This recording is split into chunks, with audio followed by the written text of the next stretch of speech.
ونستعينه ونستغفره ونؤمن به ونتوكل عليه ونعوذ بالله من شرور أنفسنا ومن سيئات أعمالنا من يهده الله فلا مضل له ومن يضلل فلا هادي له وأشهد أن لا إله إلا الله وحده لا شريك له وأشهد أن سيدنا ونبينا ومولانا محمدا عبده ورسوله بلغ الرسالة وأدى الأمانة ونصح الأمة صلوات الله عليه وسلامه وعلى آله وأصحابه وأتباعه إلى يوم القيامة.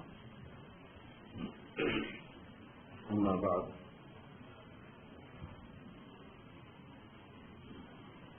برادران اسلام،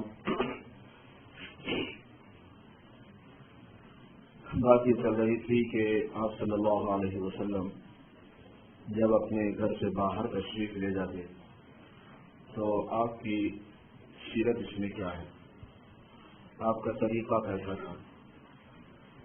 کیونکہ ایک مسلمان کو اس کو فالو کرنے کی کوشش کرنا ہے، اپنے عادات اپنے اطوار ایسے بنانے کی ہمیں فکر کرنی ہے کہ جو حضور پاک صلی اللہ علیہ وسلم سے منقول ہے، اور آپ کا عمل ہمارے لیے نمونہ ہے۔ جو چیزیں غیر اختیاری ہیں اس میں ہم آپ کی پیروی نہیں کر سکتے، آپ کی صورت مبارکہ، آپ کا رنگ، آپ کا حلیہ۔ جو اختیاری ہیں اس کے دو حصے ہیں، ایک وہ جو آپ کے ساتھ خاص تھا کام، امت کو نہیں کہا گیا کہ تم کو یہ کرنا ہے، اس میں بھی ہم پیروی نہیں کر سکتے، اور ایک حصہ آپ صلی اللہ علیہ وسلم کا وہ ہے جو امت کو اختیار کرنے کا ہے، اور آپ کی پاکیزہ زندگی کا بڑا حصہ یہی ہے، اور آپ کو اللہ تبارک و تعالیٰ نے بھیجا ہی اس لیے ہے۔ آپ قرآن پاک کی عملی تفسیر تھے، آپ اللہ رب العزت کی پسندیدہ زندگی تھے۔ ایک عمل آپ صلی اللہ علیہ وسلم کا اللہ کا پسند کیا ہوا تھا، اللہ کی طرف سے مقرر کیا ہوا تھا، اللہ کی طرف سے بتلایا ہوا تھا، سکھلایا ہوا تھا۔ حضور صلی اللہ علیہ وسلم نے فرمایا کہ مجھے میرے رب نے ادب سکھایا ہے اور بہترین ادب سکھایا ہے، اور مجھے میرے رب نے علم سکھایا ہے اور بہترین علم سکھایا ہے۔ علمنی ربی فاحسن تعلیمی وادبنی ربی فاحسن تعلیمی، مجھے میرے رب نے علم دیا اور بہت عمدہ علم دیا، اور مجھے میرے رب نے ادب سکھایا اور بہت عمدہ ادب سکھایا۔ تو ادب والی زندگی تھی آپ کی، اس لیے آپ صلی اللہ علیہ وسلم کے مبارک اعمال، آپ کی مبارک سیرت، یہ معلوم کرنا، اور معلوم ہے تو اس کا مذاکرہ کرنا، اور پھر اس پر پریکٹس کی کوشش کرنا، مشق میں لگے رہنا۔ ان باتوں میں سے ایک بات یہ آئی تھی کہ آپ صلی اللہ علیہ وسلم جب گھر میں ہوتے تو آپ کیسے ہوتے تھے، آپ کے اوقات کیسے گزرتے تھے۔ پھر یہ بات عرض کی جا رہی تھی کہ جب آپ گھر سے باہر تشریف لے جاتے تو آپ کا طریقہ کار کیا تھا۔ امام حسن رضی اللہ تعالیٰ عنہ نے حضرت علی رضی اللہ تعالیٰ عنہ سے پوچھا کہ آپ صلی اللہ علیہ وسلم جب باہر تشریف لے جاتے تو کیسے ہوتے، تو حضرت علی رضی اللہ تعالیٰ عنہ نے بیان فرمایا۔ ایک بات تو یہ بیان فرمائی کہ جب آپ باہر تشریف لے جاتے تو آپ کی چال انتہائی متواضعانہ ہوتی تھی، عاجزی انکساری سے چلنے کی عادت تھی، کیونکہ اللہ پاک کو اکڑ کے، سینہ تان کے، تکبر سے، فخر سے چلنا پسند نہیں۔ وعباد الرحمن الذین یمشون علی الارض ہونا، اللہ کے اچھے بندے وہ ہوتے ہیں کہ جو زمین پر عاجزی سے اور تواضع سے چلتے ہیں۔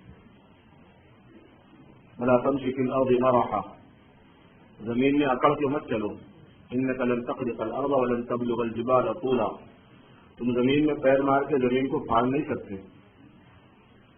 اور بڑے بڑے پہاڑ ان سے آگے لمبے نہیں ہو سکتے۔ اس کا مطلب زیادہ معتبری کرنے کی ضرورت نہیں، اللہ نے یہ فرمایا جیسے ہو ویسے رہو، عاجزی اختیار کرنا۔ لیکن اس کے ساتھ آپ بہت قوی تھے، بہت مردانگی تھی آپ میں، اس لیے یتقلع قدمئی، اپنے قدم اٹھا کر چلتے تھے، پیر گھسیٹ کے نہیں چلتے تھے آپ۔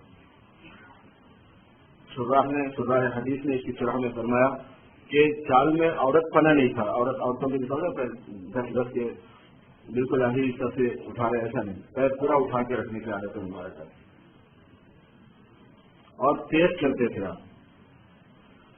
حضرات صحابہ فرماتے ہیں کہ انا لنجہد انفسنا، حضور اکرم صلی اللہ علیہ وسلم کے ساتھ ہونے کے لیے ہم لوگوں کو اپنے آپ کو مشقت میں ڈالنا پڑتا تھا، اتنی تیز رفتار سے آپ صلی اللہ علیہ وسلم تشریف لے جا رہے ہیں، آپ چل رہے ہیں، صحابہ بھی چلتے تھے. صحابہ اگر اپنی عام رفتار سے چلے تو پیچھے رہ جاتے تھے، تو صحابہ کو آپ کے قریب ہونے کے لیے تھوڑا بھاگنا پڑتا تھا، تیز ہونا پڑتا تھا، کیونکہ تیز چلتے تھے آپ. لیکن ایک بات یہ بھی ہے کہ یہ تکفّعن کأنما ينحط عن صبب، لیکن آپ کا چلنے کا انداز ایسا تھا کہ گویا کہ آپ کسی اوپر کی جگہ سے نیچے کی طرف جا رہے ہیں، تھوڑا سا مائل رہتے تھے زمین کی طرف، کیونکہ عاجزی آپ میں تھی، تواضع اور عاجزی کی طبیعت، وصف عاجزی وصف تواضع سے وصف عبدیت سے آپ موصوف تھے، اور یہ کمال تھا آپ کا. تو آپ چلنے کے اندر تھوڑا سا ایسے معلوم ہوتے تھے جیسے کوئی آدمی اوپر سے نیچے کی طرف اتر رہا ہو، تو جو اس کا انداز ہوتا ہے وہ ہوتا ہے کأنما ينحط عن صبب، گویا کہ آپ کسی اونچی جگہ سے اتر رہے ہوں، ایسے آپ چلتے تھے.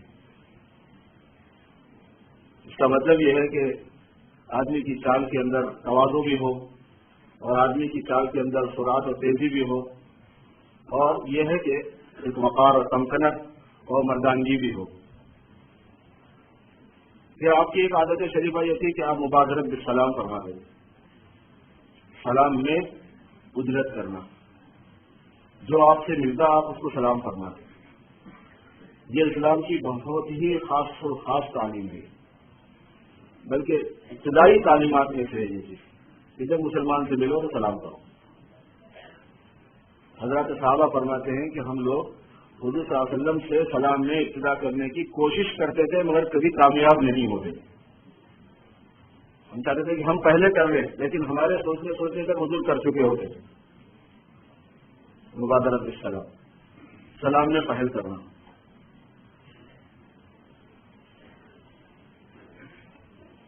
آپ صلی اللہ علیہ وسلم نے شروع سے یہ بات فرمائی کہ تم جنت میں داخل نہیں ہو سکتے جب تک کہ تمہارے اندر ایمان نہ ہو، اور تمہارے اندر ایمان کامل نہیں آ سکتا جب تک کہ تم آپس میں محبت نہ کرو. اور تمہاری آپس میں محبت کا ذریعہ بتا دوں، آپس میں جب ایک دوسرے سے ملو تو سلام کیا کرو. یہ آپ نے فرمایا.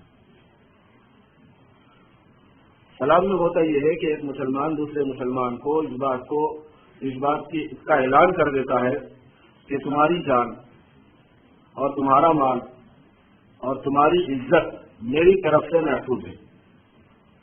یہ تین چیزوں کی گارنٹی سلام میں ہوتی ہے.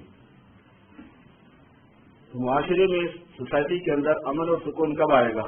جب دوسرے فرد کی طرف سے یہ ضمانت حاصل ہو کہ یہ میری بے حرمتی بے عزتی نہیں کرے گا. بے عزتی سامنے بھی نہیں پیچھے بھی نہیں، اسی میں غیبت بھی داخل ہے، اسی میں چغلی بھی داخل ہے، اس میں بدخائی بھی داخل ہے، اسی میں شکوے شکایات بھی داخل ہیں، سب چیزیں داخل ہیں.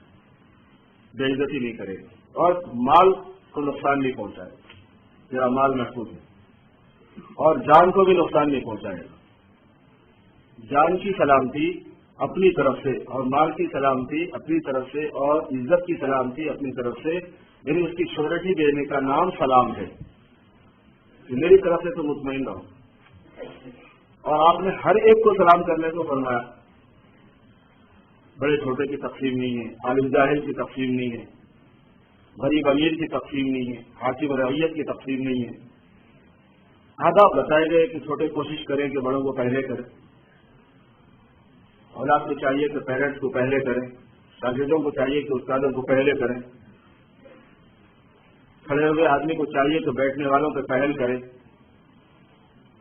جب آدمی جا رہا ہو تو جو جانے والا ہے اس کا کام ہے کہ وہ بیٹھنے والوں پہ سلام کرے، مگر بیٹھنے والوں کو یہ کہا گیا کہ تم انتظار میں نہ رہنا، بڑوں کو کہا گیا کہ تم چھوٹوں کے انتظار میں نہ رہنا، اپنی طرف سے پہلے پیش کر لو، کیونکہ یہ اکرام مسلم کا حق ہے. مسلمان کا اکرام ہر مسلمان پر فرض ہے. ایک مسلمان کی عزت دوسرے مسلمان کے ذمہ اور اس کا اکرام فرض ہے. اس فرضیت میں یہ ضروری ہے کہ اپنی طرف سے کلیئر کرتا رہے. اور یہ ایک مرتبہ کر دینا کافی نہیں ہوتا، بار بار کرنا پڑتا ہے، کثرت سے کرنا پڑتا ہے. صبح ملاقات ہوئی تو بھی سلام، دوپہر میں ہوئی تو بھی سلام، شام میں ہوئی تو بھی سلام. بل حتیٰ کہ اگر چند لمحات کے لیے دونوں کے درمیان میں جدائی ہو جائے تو اس کے بعد پھر سلام. ابھی تو سلام کر رہا تھا، ہو سکتا ہے دیوار کے پیچھے جا کے خنجر چھپا کے لا رہا ہوں. نہیں، السلام علیکم. السلام علیکم. سلامتی افشوا السلام ایھا الناس افشوا السلام. حضرت عبداللہ بن سلام رضی اللہ تعالیٰ عنہ فرماتے ہیں کہ جب مجھے اس بات کی اطلاع ہوئی کہ محمد بن عبداللہ صلی اللہ علیہ وسلم مدینہ آئے ہیں اور نبوت کا دعویٰ فرما رہے ہیں، اللہ کے نبی ہیں، وہ علماء یہود میں سے تھے، کہتے ہیں کہ میں نے سوچا کہ میں آپ کے پاس جاؤں اور دیکھوں کہ آپ بولتے کیا ہیں، فرماتے کیا ہیں، یہاں ہی کیسے آپ ابھی تک دیکھا نہیں. سب سے پہلی بات انہوں نے کہی کہ جب میری نظر آپ صلی اللہ علیہ وسلم پر پڑی تو میرے دل نے گواہی دے دی، ان وجہہ لیس بوجہ کذاب، یہ چہرہ جھوٹا نہیں ہو سکتا. اگر یہ دعویٰ کرتے ہیں تو برحق. پھر کہا کہ آپ خطبہ دے رہے تھے، بیان فرما رہے تھے، اور جو بات میرے کان میں سب سے پہلے پڑی وہ یہ تھی ایھا الناس افشوا السلام، اے لوگوں آپس میں ایک دوسرے کو سلام کرو. اطعموا الطعام، کھانا کھلاؤ. کھلانے اور خرچ کرنے پر ہے بنیاد اسلام میں. لوگوں کے ساتھ سلوک، ہمدردی، خرچ کرنا، جمع کرنا، خود غرضی، اس پر نہیں ہے اسلام کی بنیاد. اللہ پہ بھروسہ کرو، توکل کرو، جو اللہ نے دیا اس میں سے لگاؤ. کیونکہ جو اللہ نے دیا اس میں سے جو کھانے کے بعد رہ گئے آدمی کے پاس وہ ہے ہی اس مقصد کے لیے، اگر اس کو جمع کر کے رکھا جاتا ہے تو اللہ کو ناگوار ہوتا ہے. اطعموا الطعام، کھانا کھلاؤ. قلیل الکلام، اور لوگوں سے بات نرم کرو. صلوا باللیل والناس نیام، راتوں میں نماز پڑھو جب لوگ سو رہے ہوں. تدخلوا الجنۃ بسلام، تو جنت میں تم سلامتی کے ساتھ داخل ہو جاؤ گے. یہ پہلا خطبہ تھا جو عبداللہ بن سلام نے جناب رسول اللہ صلی اللہ علیہ وسلم سے سنا. اتنا ان کے دل پر اثر ہوا کہ وہ حضرت عبداللہ بن سلام جو ہے وہ اسلام میں داخل ہو گئے، انہوں نے اسلام قبول کر لیا. تو یہ آپ کی عادت شریفہ تھی. اسی واسطے آپ نے فرمایا کہ جس کو تم جانتے ہو اس کو بھی سلام کرو، جس کو نہیں جانتے اس کو بھی سلام کرو. اتنا جاننا البتہ ضروری ہے کہ یہ مسلمان ہے، اور مسلمان پر اتنا شو کرنا ضروری ہے دور سے کہ وہ مسلمان سمجھا جائے، یہ فرض ہے. دور سے دیکھ کر تمیز کی جا سکے کہ یہ مسلمان ہے، یہ ضروری ہے. عرب کا ملم تعریف، سلام کرو جس کو تم جانتے ہو اس کو بھی، جس کو تم نہیں جانتے اس کو بھی. اسی لیے آپ مبادرت بالسلام فرماتے. پھر اس کے بعد جب آپ گفتگو فرماتے کسی سے تو لا یتکلم فیما لا یعنی، جو چیز ضروری نہیں ہوتی اس میں آپ گفتگو نہ فرماتے. ضروری بات کی عادت ہونا، کیونکہ جو غیر ضروری باتوں کا عادی ہوتا ہے وہ فتنوں کا باعث ہوتا ہے. مجمع میں آدمی جایا اور غیر ضروری باتوں کی عادت ہو تو اس کو کچھ بول دیا، تو کچھ بول دیا، کچھ بول دیا، اس سے ہٹ گیا، اس سے ہٹ، وہ لڑائی پنچات ہو جائے. اذا اصبح ابن آدم فإن الأعضاء كلها تكف اللسان تقول اتق الله فينا إن استقمت استقمنا وإن اعوججت اعوججنا. حدیث شریف میں آتا ہے کہ جب صبح ہوتی ہے تو سارے اعضاء زبان کے سامنے ہاتھ جوڑتے ہیں تو کہتے ہیں کہ اللہ سے ڈرتے رہیو، اگر تو سیدھی ہے تو ہم سیدھے ہیں، تو اگر ٹیڑھی ہو گئی تو پھر ہم بھی ٹیڑھے ہیں. ہاتھ پر چلنے کی نوبت تو بعد میں آتی ہے. سارے فساد کی جڑ. اگر آدمی کو ضروری بات کرنے پر قناعت ہو جائے تو ضروری بات کرنا ہے، غیر ضروری سے نہیں تو منصب کا سلیمہ. جو خاموش رہا وہ سلامتی پا گیا. خاموشی معنی دارت کہ در گفتن نمی آیت. خواجہ فرید الدین افطار رحمۃ اللہ علیہ کا ملفوظ ہے کہ خاموشی میں وہ معنی ہے کہ بولنے میں نہیں ہے. خاموشی میں وہ معنی ہے کہ بولنے میں نہیں آ سکتی. اس کے دو مطلب لکھے ہیں علماء نے. ایک تو مطلب وہ یہ بتانا چاہ رہے ہیں کہ خاموشی میں اتنی خوبیاں ہیں کہ گنائی نہیں جا سکتی. اور دوسرا مطلب یہ ہے کہ خاموشی سے وہ مطلب نکل آتا ہے جو بول کے نہیں نکلتا. خاموشی معنی دارت کے در گفتن نمی آ رہے. ضروری بات. امام غزالی رحمۃ اللہ علیہ نے فرمایا ہے کہ زبان سے متعلق 20 بڑے گناہ ہیں. ان تجتنبوا کبائر ما تنهون عنه نكفر عنكم سیئاتکم وندخلکم مدخلا کریما. اگر تم بڑے گناہوں سے بچنے کی ذمہ داری لے لو تو چھوٹے گناہ ہم خود ہی معاف کریں گے. یہ اللہ پاک کی پالیسی ہے. ایک ہوتی نا حکومت کی ایک پالیسی ہوتی ہے، جنرل پالیسی. تو ان کی جنرل پالیسی یہ ہے کہ بڑے سے بچنے کا تم اہتمام کرو، چھوٹے ہم خود معاف کر دیں گے. اور زبان سے 20 بڑے گناہ متعلق ہیں. اور جس آدمی کو احتیاط کی عادت نہیں ہوتی بات کرنے میں، ان 20 میں سے کسی نہ کسی میں پڑتا رہتا ہے. معلوم ہی نہیں اپنے کو پہلے تو کہ وہ ہے 20 کون سے، جب معلوم ہی نہیں ہے تو بچے کا کرو. اور پھر یہ کہ اگر معلوم بھی ہو تو احتیاط نہیں رہتی. اسی لیے صوفیاء کرام کو آپ نے دیکھا ہوگا، سنا ہوگا ان کے بارے میں کہ حضرات صوفیاء کے پاس اصلاح کی بنیادی باتوں میں سے، جہاں سے اسٹارٹ ہوتی ہے اصلاح، اس میں سے یہ ہے کہ بلا ضرورت بات نہیں کرنا. تو آپ صلی اللہ علیہ وسلم ہی کی سیرت مبارکہ ہے، آپ بلا ضرورت بات نہیں کرتے. اور دوسری بات کیا ہے؟ یکرم القوم ویؤلفهم، اکرام فرماتے تھے آپ جس سے ملتے تھے، اور تعریف قلبی فرماتے تھے. ولا ینفرهم کے الفاظ بھی کہ بچکاتے نہیں تھے، دور نہیں کرتے تھے، نفرت نہیں پیدا ہونے دیتے تھے. آپس میں لوگوں کے درمیان میں جوڑ باقی رہے، توڑ نہ ہو، اس کی کوشش کرتی تھی آپ کہ ہماری بات سے پھوٹ ہوگی یا ہماری بات سے جوڑ پیدا ہوگا.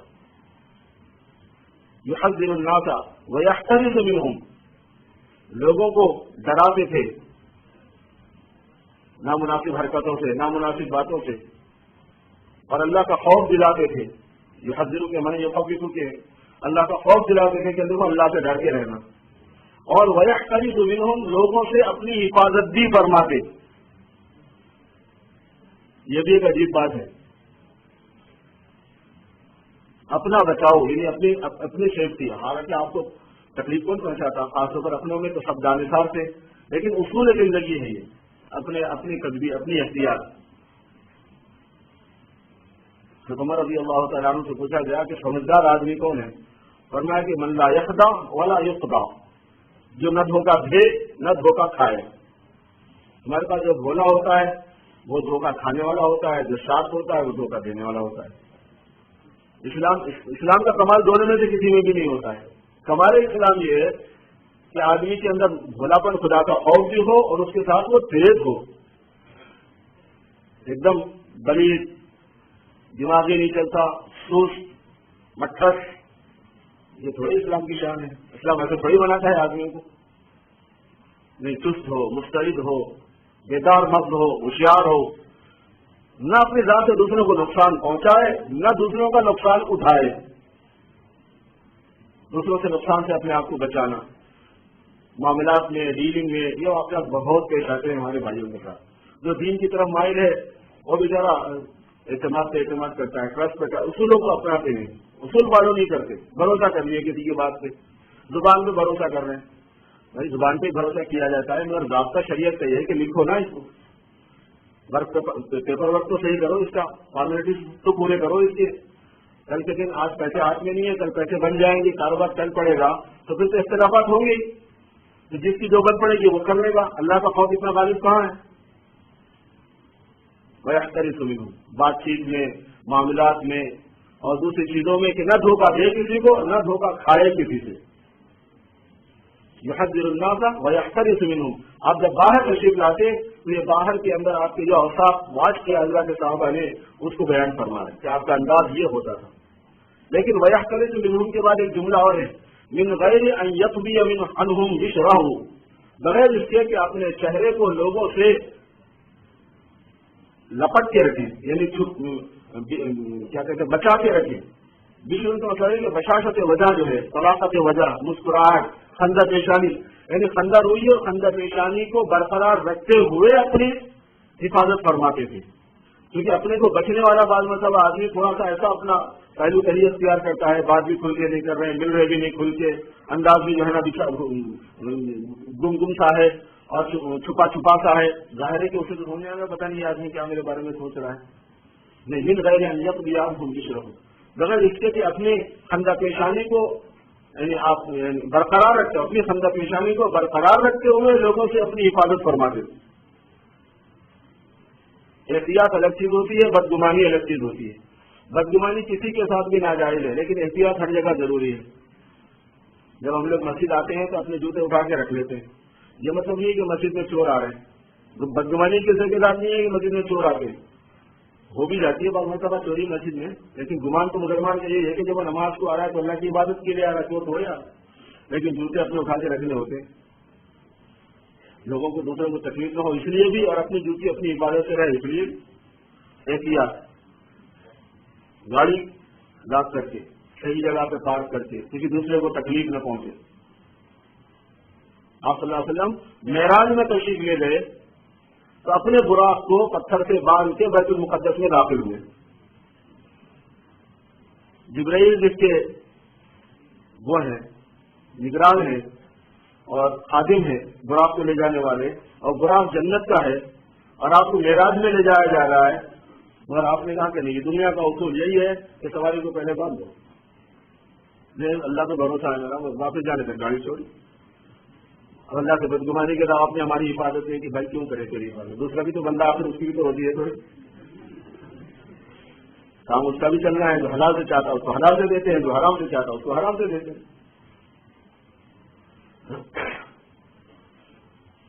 وَيُحَسِّنُ الْحَسَنَ وَيُقَوِّيهِ، پھر جو معاشرے میں اچھی باتیں ہوتی ہیں ان کی تحسین فرماتے اور ان کی تعریف فرماتے، اچھے کو اچھا بتاتے اور اس کی تعریف فرماتے۔